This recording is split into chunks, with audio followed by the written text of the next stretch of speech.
जय हिंद। चलिए शुरू करते हैं। पिछले क्लास में द इंडियन कॉन्स्टिट्यूशन का पार्ट बाय पार्ट पूरा हम समझ चुके हैं। लिंक डिस्क्रिप्शन में मिल जाएगा, सारा वीडियो देखने के बाद आइएगा। आज हम उस चैप्टर का द इंडियन कॉन्स्टिट्यूशन का पूरा आंसर आपके लिए लेकर आए हैं, है ना। क्वेश्चन आंसर लेकर आए हैं। क्वेश्चन आंसर कंप्लीट कर लीजिए। ये आपको प्री सेट क्वेश्चन आंसर मिलेगा रेडीमेड, लेकिन इसको देखने के बाद, समझने के बाद इसको आप कॉपी पे नोट कर लीजिएगा। एग्जाम में आपको सेम आंसर लिखना है, या फिर इसमें आप अपना वर्ड जोड़कर भी लिख सकते हैं, जो जैसे आपको बेस्ट लगे आप वैसा कर सकते हैं। चलिए हम आज समझ लेते हैं इसको, क्वेश्चन आंसर को। Why does a democratic country need a constitution? एक लोकतांत्रिक देश को संविधान की जरूरत क्यों पड़ती है? तो इसमें हम यहाँ आपको लिखे हैं कि a democratic country need a constitution because, यानी कि एक कंट्री को संविधान की जरूरत इसलिए पड़ती है क्योंकि it is a written record of rules that guard against the misuse of power by political representative. इसका मतलब क्या हो गया कि ये जो है, जो आपका संविधान है, वो जो एमएलए होते हैं, एमपी होते हैं, जो पावर में होते हैं ना, पावर मतलब सत्ता, जो लोग सत्ता में होते हैं वो अपने पावर का गलत इस्तेमाल आम जनता पे ना करे, उनके ऊपर धौंस ना दिखाए। तो जनता को उनका अपना पावर पता हुआ होना चाहिए। इसलिए वो क्या होता है कि रिटन डॉक्यूमेंट में लिखा हुआ होता है। इसलिए हमें संविधान की जरूरत एक डेमोक्रेटिक कंट्री में पड़ती है। अब अगला पॉइंट क्या इसका है? It guarantees equality to all person and no citizen can be discriminated on the basis of caste, race, sex, religion, etc. इसका मतलब क्या हो गया कि ये जो संविधान है वो गार्ड है ना, गारंटी देता है हमें कि आपके साथ इक्वल ट्रीट होगा, कोई बड़ा कोई छोटा नहीं है। इसलिए भी हमारे लिए संविधान जरूरी है कि हमारे साथ कास्ट के लेकर के डिस्क्रिमिनेशन यानी कि भेदभाव नहीं हो सकता है। आप लड़का है, लड़की है, क्या है, इससे आपको कोई फर्क नहीं पड़ता है संविधान को, है ना। तो इसलिए भी संविधान रहना जरूरी है। आप किस धर्म से आते हैं ये भी कोई मैटर नहीं करता है। तो इसलिए भी हमें क्या है, नीड है कॉन्स्टिट्यूशन का। अब नेक्स्ट पॉइंट इसमें हम दिए हैं कि it prevents the domination of one majority group over the less powerful minority group. करने का मतलब यह है कि हमें संविधान की जरूरत इसलिए भी है कि डोमिनेंट ग्रुप यानी कि जो पावरफुल ग्रुप है, जिसके पास खूब पावर है ना, यानी कि जो नंबर्स में उस कंट्री में ज्यादा है, जो मेजॉरिटी में है, जिनके पास संख्या बल ज्यादा है उस देश में। जैसे कि पाकिस्तान में मुस्लिमों की संख्या ज्यादा है, इसलिए हिंदू में, यहाँ पे इंडिया में हिंदुओं की संख्या ज्यादा है। उसी प्रकार से अमेरिका में क्रिश्चियन की संख्या ज़्यादा है। तो जो ज़्यादा संख्या वाला है वो कम संख्या वाले पे अत्याचार न करे। तो इसलिए भी संविधान हमारे लिए क्या है, इंपॉर्टेंट है। नेक्स्ट पॉइंट है आपका, it state the ideals that the people of the country coming from the different community have guard open and to uphold. कहने का मतलब ये है कि ये जो है ना संविधान जो है वो क्या करता है कि हर स्टेट को उसका आइडियल्स है वो, है ना, कि कंट्री में जब संविधान बनाया गया था तो आपसे नॉर्मली लोग से पूछ देते हैं कि संविधान किसने बनाया था। लोग का सीधा कहते हैं कि कौन, क्या भीमराव अम्बेडकर। लेकिन ऐसा तो नहीं है, वो ड्राफ्टिंग कमेटी के हेड थे। बात सही है, वो हेड थे, लेकिन वो संविधान बनाया ऐसा नहीं, उसमें पूरा 300 पीपल्स थे, सब लोग मिलकर संविधान बनाया है ना। तो ये जो थे अलग अलग स्टेट से आए थे, अलग अलग कम्युनिटी के थे वो, है ना, डिफरेंट कम्युनिटी, यानी कि अलग अलग कोई किसी समाज से बिलोंग करते थे, कोई उसमें मतलब पूरे देश के हर स्टेट से आते थे। इसलिए इस संविधान क्या है, हर स्टेट के लिए, हर कम्युनिटी के लिए ये क्या है, एक आइडियल्स का काम करता है। एक उनको पता है कि हमारे साथ कोई भेदभाव नहीं होगा। आई होप कि आप समझ गए होंगे। अब चलते हैं नेक्स्ट क्वेश्चन में। Question number 2, look at the wording of the two document. Give the first column is from the 1990 Nepal constitution. ये जो पहला कॉलम है ना, वो पहला कॉलम ये जो है आपका नेपाल का जो पहला कॉन्स्टिट्यूशन था, जब राजा का शासन हुआ करता था, किंग्स का, तब का था। उसमें से कुछ चीज़ें एक्सट्रैक्ट यहाँ पे ये पॉइंट किया गया है, निकाला गया है। और ये जो दूसरा वाला है आगे लिखा हुआ है सेकेंड कॉलम में, जो है वो रिसेंट यानी कि इस समय का जो कॉन्स्टिट्यूशन है ना नेपाल का, उससे निकाला गया है। यहाँ पे ये जो एक्सट्रैक्ट किया गया है ये वाला। तो चलिए दोनों को हम समझ लेते हैं। और देखिए एकदम याद ऐसे करेंगे ना, जैसे एक सैनिक जो होता है तो झंडे को याद रखता है, किसी भी कीमत पर अगर वो जान दे देगा लेकिन से नीचे नहीं गिरने देगा, है ना। आप देखते होंगे मूवी वगैरह में सही दिखाता है एकदम, है ना। क्या करता है कि एकदम झंडा जो पकड़ के रखता है, एकदम किसी भी कीमत पर गिरना नहीं चाहिए, चाहे किसी चीज़ को भूल जाएगा लेकिन झंडा को नहीं भूलेगा। वैसे ही आपको अपने आपको जो मिल रहा है उसको याद कर लेना चाहिए। आपके लिए झंडा क्या है, आपके लिए यही जो है ये आपके लिए फ्लैग है। आप जितना अच्छा इसको पकड़ लीजिएगा ना उतना अच्छा आपका नंबर आ जाएगा, ध्यान रखिएगा। चलिए देखते हैं आगे। 1990 में कॉन्स्टिट्यूशन ऑफ नेपाल पार्ट 7 क्या था, इसको जरा देख लेते हैं क्या था। तो आर्टिकल 15 में था कि executive power the execute of the Kings, यानी कि वहां पे जो भी पावर्स था किसके पास था, किंग्स के पास था। Nepal shall be vested in His Majesty and the Council of Minister, यानी कि जो भी वहां का पावर्स था किसके पास था, किंग्स के पास था, यानी कि राजा के पास हुआ करता था। पहले में 1990 के दशक की बात है जब नेपाल में पुराना वाला कॉन्स्टिट्यूशन था, पढ़ाए थे आपको हम। अब नया कॉन्स्टिट्यूशन यानी कि 2015 वाले में कॉन्स्टिट्यूशन ऑफ नेपाल पार्ट 7 में क्या चेंज कर दिया गया, तो फेडरल गवर्नमेंट यहाँ पे आ गया। फेडरल गवर्नमेंट का मतलब क्या होता है, तो आपको हम बताए थे संघीय सरकार, है ना। यानी कि संघीय सरकार जो 3 लेवल की सरकार होती है, सेंट्रल गवर्नमेंट, स्टेट गवर्नमेंट और लोकल सेल्फ गवर्नमेंट, इस तरह की व्यवस्थाएं वहाँ पे आ गई। एक कोऑर्डिनेशन बनाकर जो गवर्नमेंट काम करती है उस तरह की गवर्नमेंट यहाँ पे आ गई। तो अब पावर किसके पास चला गया था, तो अब पावर चला गया था काउंसिल ऑफ मिनिस्टर, यानी कि चुने हुए जो वहाँ पे नेता होंगे उनके पास वो अधिकार चला गया। अब इसको अच्छे से समझ जाएगा, पढ़ भी देते हैं। Executive power the execute of Nepal shall pursuant to his constitution and law be vested in the council of minister. तो ये चीज है यहाँ पे, ठीक है। मिनिस्टर के पास चला गया जो भी पावर था, अब राजा के पास ना रह करके किसके पास आ गया, चुने हुए प्रतिनिधियों के पास पावर आ गया, जैसे एमएलए हो गए, एमपी हो गए, उनके पास। Nepal is difference in who exercises executive power in the above to constitution of Nepal. तो यहाँ पे आप क्या समझ लिए कि ये दोनों में पावर किसके किसके पास था, तो पहले जो था पावर वो किंग्स के पास था, और अभी किसके पास था, काउंसिल ऑफ मिनिस्टर, यानी कि चुने हुए प्रतिनिधियों के पास पावर अब आ गया है, जो भी वर्तमान में भी वही है रिसेंट में। आंसर, तो ये तो आपका सॉल्यूशन हो गया आपका क्वेश्चन नंबर 2 का। और ये आपको थोड़ा सा बढ़ा लिख देना है, ठीक है। अगर देखिए अगर आपसे पूछता है 2 नंबर वाले क्वेश्चन में तो इतना भी लिख दीजिएगा तो काम चल जाएगा, लेकिन अगर लॉन्ग में पूछ देगा तो आपको पूरा लिखना पड़ेगा, इसलिए आगे देख लीजिए, इसको भी लिख दीजिएगा। The difference between the 2 constitution is that will the 1919 constitution gives ultimate authority to the kings in all matter। क्या था कि अल्टीमेट यानी कि बहुत ही ज्यादा जो पावर्स था वो किसके पास था, किंग्स के पास हुआ करता था। द इंटरिम कॉन्स्टिट्यूशन ऑफ 2007, यानी कि 2007 में जब कॉन्स्टिट्यूशन जो वहाँ का था, वहाँ का लोगों ने मांग कर दिया, तो state that council of minister will performs the executive function and the decisions will be taken in the name of the prime minister. Nepal needs a new constitution because the previous constitution does not reflect the ideas of the country that want Nepal to be. It goes against what the people of Nepal have। क्या हो रहा था, तो पहले के हिसाब से जो कॉन्स्टिट्यूशन था तो उसको लोगों ने कहा कि वो तो जो था वो मोनार्की के हिसाब से था 1990 में, यानी मोनार्की मतलब राजतंत्र के हिसाब से था। तो अब लोगों ने कहा कि नहीं, हमें वैसा कॉन्स्टिट्यूशन नहीं चाहिए, हमें कैसा कॉन्स्टिट्यूशन चाहिए जो अभी नेपाल को रिप्रेजेंट करता हो, जो नेपाल के हिसाब से हो, अभी के हिसाब से, यानी कि फेडरल एग्जीक्यूटिव में संघीय सरकार के हिसाब से हो। आई होप कि आप ये समझ गए होंगे। चलते हैं नेक्स्ट क्वेश्चन पे।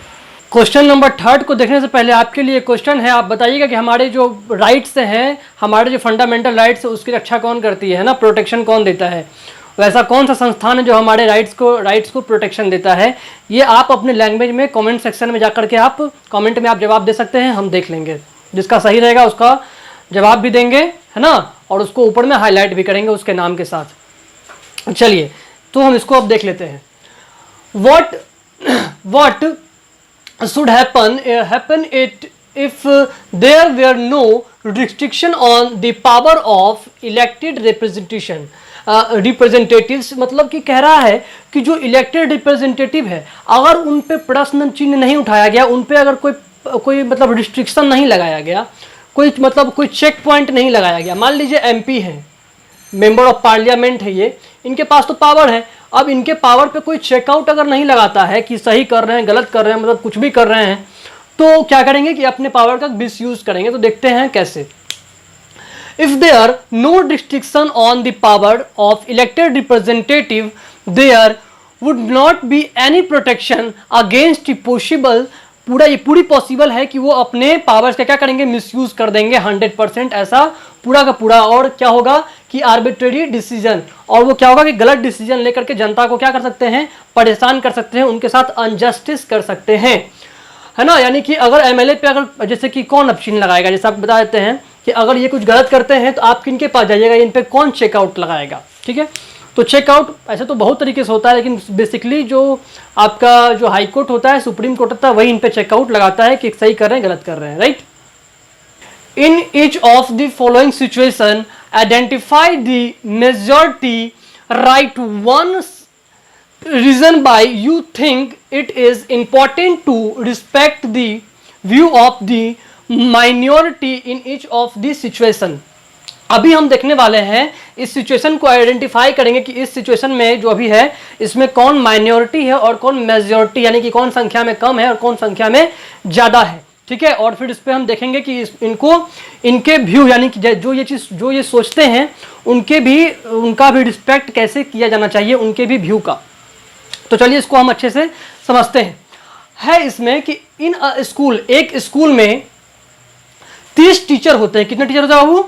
30 टीचर होते हैं, आप समझिएगा ध्यान से। और यहाँ पे 20 जो है वो मेल होते हैं, यानी कि कुल टीचर की संख्या कितनी है, 30 है।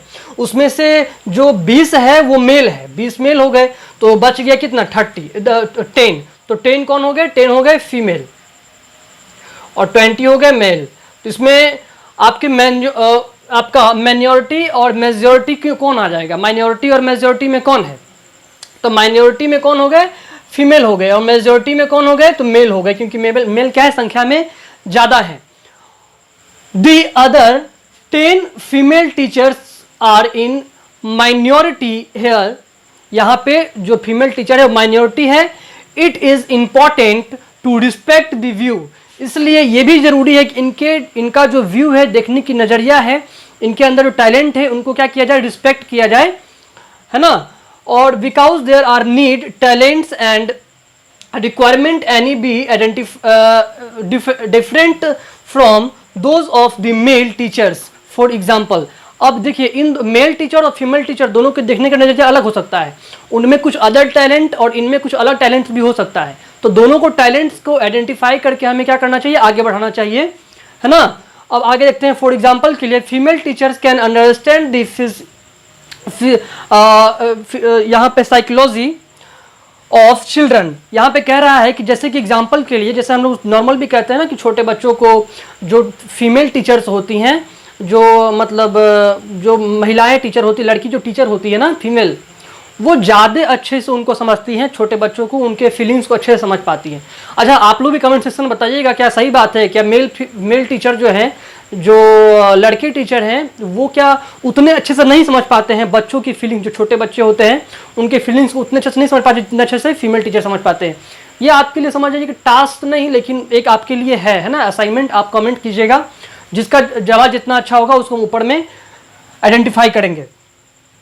Children in better way in take of any illness or psychology crisis of the student, female teachers can take the situation more effective। और अगर वो किसी प्रकार से मतलब मानसिक तौर पे किसी प्रकार से अगर उसके अंदर कोई दिक्कत है, तो क्या फीमेल टीचर ज़्यादा अच्छे से समझ जाती हैं छोटे बच्चों का, ठीक है। ये आप ऐसा तो सही बात है, लेकिन हम आपका व्यू जानना चाहते हैं कि आपको इसमें क्या लगता है।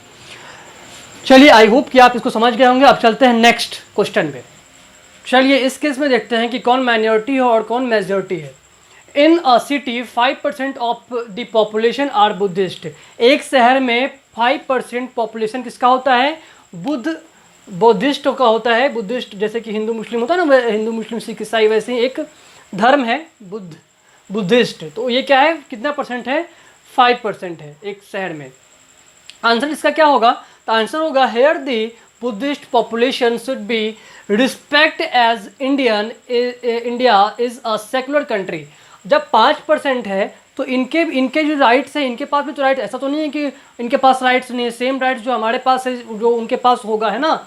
तो और चूंकि इंडिया एक सेकुलर कंट्री भी है, ये एक धर्मनिरपेक्ष देश भी है, इसलिए भी इनका क्या होना चाहिए, सम्मान होना चाहिए। और same all religion can be practised freely and no religion should be suppressed because it is minority. क्या रहा है कि किसी भी रिलीजन को आप अगर मेजोरिटी में है तो माइनॉरिटी को आप सप्रेस यानी कि दबा नहीं सकते हैं, है ना। क्या कर सकते हैं, दबा नहीं सकते हैं। क्यों, क्योंकि सारे पावर्स वही हैं जो आपके पास है, ठीक है। तो इस कारण भी और एक अच्छे कंट्री होने के नाते भी इन अ फैक्ट्री, अब देखते हैं नेक्स्ट है, इसमें देखते हैं in a factory mess from all employees 80% vegetarian. क्या है कि एक मेस होता है और उसमें 80% जो एम्प्लॉय होते हैं, वहाँ के काम करने वाले वर्कर्स होते हैं, वो क्या होते हैं, तो वो क्या होते हैं, वेजिटेरियन होते हैं। फुल क्या होते हैं, वो वेजिटेरियन होते हैं। और जो 20% होते हैं वो क्या होते हैं, नॉन वेजिटेरियन होते हैं, ठीक है। तो इसमें माइनॉरिटी कौन हो गया, मेजॉरिटी में कौन हो गया, तो माइनॉरिटी वो हो गया जो संख्या में कम है, यानी कि जो वेजिटेरियन है, जो नॉन वेजिटेरियन है वो क्या हो गया, संख्या में कम है, तो वो क्या हो गया, माइनॉरिटी हो गया। और 80% क्या हो गया, मेजॉरिटी में हो गया, है ना, जो वेजिटेरियन होंगे। It is important to respect the view, और इसलिए रिस्पेक्ट, इनके भी व्यू का रिस्पेक्ट होना चाहिए। अच्छा, अब उस मेस में वो कोई खाने वाला है, अब मतलब नॉन वेज खाता है, तो क्या उनका रिस्पेक्ट नहीं करना चाहिए, सेम रिस्पेक्ट करना चाहिए। क्यों, क्योंकि उनका एक अलग थॉट हो सकता है और आपका एक अलग थॉट हो सकता है, या जो वेजिटेरियन वाले हैं उनका अलग थॉट हो सकता है। मेरे बारे में आप जानते हैं कि हम वेजिटेरियन हैं, लेकिन अगर मेरे मम्मी पापा ये सब की बात करें, पूरे खानदान में सब लोग नॉन वेजिटेरियन हैं, ठीक है। तो क्या हम उनकी रिस्पेक्ट नहीं करते, रिस्पेक्ट करते। आप खाइए, आपको अगर अच्छा लगता है, आपका अगर वैसा सोच है तो हमका क्या, हमको क्या दिक्कत है, आप खाइए, है ना। तो सेम चीज़ है। Respect of minority non vegetarian employees as all employee have equal right to eat a food of them choose. क्योंकि राइट है यहाँ पे, आप कुछ भी खा सकते हैं, है ना। इंडियन कॉन्स्टिट्यूशन में क्या है कि आप अपने हिसाब से जो आपको आपके लिए सही लगे वो आप खा सकते हैं, आप चूज कर सकते हैं अपने फूड को। When the non vegetarian minority also gets the food their choice, they will be satisfied and consequently there will be better do work atmosphere in factory। क्या कह रहा है कि अगर वो सेटिस्फाइड नहीं होंगे अपने खाने से तो अब अपने फैक्ट्री में अच्छे से वर्क कैसे कर पाएंगे। इसलिए चूंकि वो अपने फैक्ट्री में अच्छे से वर्क कर पाए, इसलिए उनको अच्छे से अपने हिसाब से जो उनको खाना पसंद है उनको खाने दिया जाए, है ना। तो यही चीज़ इसमें था। अब चलते हैं नेक्स्ट क्वेश्चन पे, नेक्स्ट पॉइंट पे। उसको समझने के बाद आपका लास्ट क्वेश्चन होगा, उसके बाद ये आपका चैप्टर ख़त्म हो जाएगा। और जब हम हट जाएंगे ना यहाँ से कभी भी, तो बीच में आप स्क्रीनशॉट ले करके और स्क्रीनशॉट भी ले सकते हैं, और नहीं होगा तो अब पढ़ाते पढ़ाते भी आप नोट्स बनाते जाइए तो ज़्यादा बेहतर रहेगा, समझ में अच्छे से आएगा। एक बार पहले आप पूरा वीडियो देख लीजिए, समझ लीजिए, और फिर आप अपना स्क्रीनशॉट ले करके लिख लीजिए पूरा, है ना। चलिए देखते हैं नेक्स्ट। चलिए लास्ट केस से और समझते हैं। D in a class of 50 student, एक क्लास में कितने बच्चे होते हैं, 50 बच्चे होते हैं, जिसमें कि 40 बच्चे जो होते हैं वो अच्छे यानी कि वेल ऑफ फैमिलीज से आते हैं। वेल ऑफ फैमिलीज का सेंस ये है कि मान लीजिए ये लोग क्या है कि अच्छे पैसे वाले घर से आते हैं, जिनके पास अच्छा पैसा है वो अपने बच्चे को सही से पढ़ा सकते हैं, ठीक है। तो इस केस में देखते हैं in this class the 10 student who do not belong of well of families, ठीक है। तो यहाँ पे माइनॉरिटी और मेजॉरिटी में कौन हो गए, तो जो कम बच्चे हैं यानी कि 50 बच्चा तो क्या हो गया, वो मेजॉरिटी में हो गया। माइनॉरिटी यानी कि संख्या में कम कौन रह गया, तो 10 बच्चा जो कि वेल मेंटेन फैमिली से नहीं आते थे, मतलब वेल ऑफ फैमिली से नहीं आते, जिनके पास वो गरीब थे एक तरह समझ लीजिए, ठीक है। The view of the 10 student in minorities should respected as their families may not be able to spend as much money on book, stationery and education trip and those of the other 40 students। क्या कह रहा है? कह रहा है कि ये जो गरीब बच्चे हैं इनका जो मतलब इनका जो व्यू है उसको भी एक रिस्पेक्ट देना जरूरी है। ये जो सोचते हैं उसको भी, क्योंकि देखिए ठीक है ये गरीब है तो इसका मतलब ये तो नहीं इसके अंदर टैलेंट नहीं है, टैलेंट तो है इनके अंदर भी, ठीक है। तो इनके टैलेंट को भी हमें रिस्पेक्ट देना चाहिए, आदर करना चाहिए। इस चैप्टर का ये लास्ट क्वेश्चन है, इसके बाद ये चैप्टर आपका खत्म हो जाएगा। चलिए देखते हैं। The column of the left lists some of the key features of the Constitution. In the other column, write 2 sentences in your own word on why you think this feature is important। कह रहा है कि ये जो आपका rights है ना, ये जो आपका राइट्स है कुछ मतलब कुछ की फीचर्स आपका फंडामेंटल का यहाँ पे एक साइड दिया हुआ है ना, और इस की फीचर को आपको ये ऐसे ही क्वेश्चन में आपका दिया जाएगा और पूछ देगा कि आप अपने शब्द में इसको समझाइए कि ये की फीचर आपको क्या बताता है, ठीक है। तो चलिए हम इसको देख लेते हैं। It prevents the constitution of power one government on the center. The vast number of the communities are adequate represented in multiple levels of government। क्या कह रहा है कि जो फेडरल गवर्नमेंट जो होता है यानी कि संघीय सरकार जो होता है ये 3 लेवल का होता है, आपको बताए थे हम, है ना। कौन कौन से बताए थे हम? तो फर्स्ट आपका होता है सेंट्रल गवर्नमेंट, स्टेट गवर्नमेंट और क्या हो गया लोकल सेल्फ गवर्नमेंट। ये आपका 3 लेवल का गवर्नमेंट था। तो ये तीनों में बांट देने से क्या होता है, ये तीनों गवर्नमेंट, मान लीजिए कि किसी स्टेट की जनता को मन है कि हम इस स्टेट में अपने स्टेट में किसी दूसरे पार्टी का सरकार रखें, ठीक है। तो स्टेट में कोई, जैसे कि बिहार में अभी कोई और सरकार है, केंद्र में कोई और सरकार है ना, इस प्रकार से। तो संघीय सरकार में क्या हो गया कि सबके पास अपना अपना पावर है और जनता के पास भी पावर है। तो चलिए सब तो समझा चुके हैं हम, तो ये आपका हो गया। नेक्स्ट है आपका separation of power. It prevent the misuse of power by one organ of the state. Separation of power से क्या हो गया कि कोई भी ऑर्गेन जो है वो अपने पावर का मिसयूज नहीं करेगा, ठीक है। तो यहाँ से आप ये समझ चुके हैं, इसका मतलब हम समझा चुके हैं, पूरा वीडियो आप देख लीजिएगा। हालांकि आपको बता देते हैं कौन सा हो गया, तो एग्जीक्यूटिव, जुडिशरी और लेजिस्लेटर, ठीक है। अगर इस तरह देखें तो लेजिस्लेटर, एग्जीक्यूटिव एंड जुडिशरी, ठीक है। ये 3 लेवल में बांटा गया है ताकि कोई भी अपने पावर का गलत इस्तेमाल ना करे। फंडामेंटल राइट्स क्यों जरूरी है? तो it protects citizens against the arbitrary and absolute exercise of power by the state, ठीक है। मान लीजिए जो गवर्नमेंट में उनके पास बहुत पावर होता है ना, तो उस पावर का वो गलत इस्तेमाल ना करे, इसीलिए हमारे लिए भी कुछ फंडामेंटल राइट्स दिए हुए हैं, ठीक है। जो हमें क्या करता है, तो जो मजबूत होते हैं, जिनके पास मतलब ताकत होता है, सत्ता होता है, उनसे हमें क्या मिलता है, हमें प्रोटेक्शन मिल जाता है। पार्लियामेंट्री फॉर्म ऑफ गवर्नमेंट यानी कि संघीय सरकार के स्वरूप। Only representative elected directली by the people govern the state, है ना। तो इसमें क्या हो गया कि संघीय सरकार में क्या होता है कि लोग जो है अपने पावर को वोट दे करके अपने रिप्रेजेंटेटिव को चुनते हैं और वहां से क्या होता है कि वह हमारे रिप्रेजेंटेटिव हमारे देश को चलाते हैं, हमारे स्टेट को, हमारे जो हमें जो चाहिए वो हमारा रिक्वायरमेंट को फुलफिल करते हैं। तो ठीक है, आई होप कि आप समझ गए होंगे। किसी प्रकार का अगर आपको डाउट है तो आप कमेंट बॉक्स में पूछ सकते हैं, ठीक है। आप लोग ऑनलाइन क्लास के लिए तैयार रहें। हम ऑनलाइन क्लास में इस चैप्टर से रिलेटेड क्वेश्चन पूछेंगे और जो क्वेश्चन बीच में हम पूछे हैं वीडियोस में उसको ध्यान से देख करके उसका आंसर दे। उस जो भी अच्छी सही आंसर देगा उसको हम सामने लाएंगे, उसका फोटो दिखा करके, या फिर इस प्रकार से उनको हम मतलब एकदम सपोर्ट करेंगे, ठीक है। जय हिंद, गुड बाय। आई होप कि आप अच्छे से सब कुछ समझ गए होंगे।